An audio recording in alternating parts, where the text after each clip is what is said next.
एखाद्यावर तू जीव लावतोस, पण तो अथवा ती तरीही तुला लागेल असंच वागतात आणि ह्याच गोष्टीचा तुला प्रचंड त्रास होतो, हो ना? चल, ह्यावर तुला योग्य मार्ग दाखवतो.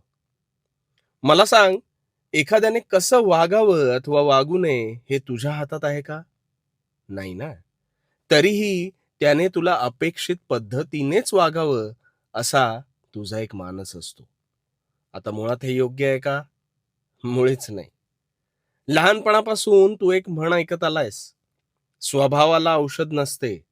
मग तरीही तू त्या स्वभावावर मलमपट्टी करायला जातोस आणि ह्यावर औषध नाही हेच विसरतोस.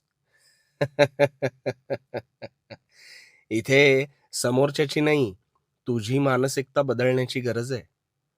इच्छा, आकांक्षा आणि अपेक्षांचं ओझं हे तुझ्या स्वतःसाठी बाळग रे, दुसऱ्यांसाठी नाही.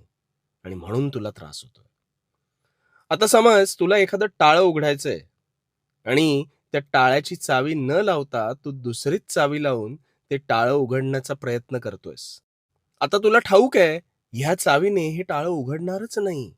पण तरीही चुकीची अपेक्षा ठेवून तू ते टाळं उघडण्याच्या आतोनात प्रयत्नात आहेस.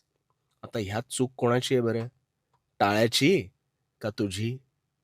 तुझ्या आयुष्यात असणाऱ्या प्रत्येक माणसाची ज्याच्या त्याच्या स्वभावाची एक स्वतंत्र चावी ही त्या माणसांकडेच आहे.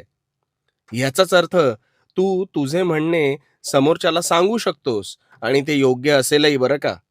पण प्रत्येक वेळेस ते समोरच्याला पटेलच असा आग्रह कधीही धरू नकोस आणि तो धरतोस म्हणून तुला त्रास होतो.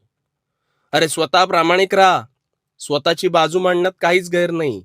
पण अपेक्षा ठेवू नकोस. त्यामुळे तुला कधीच त्रास होणार नाही.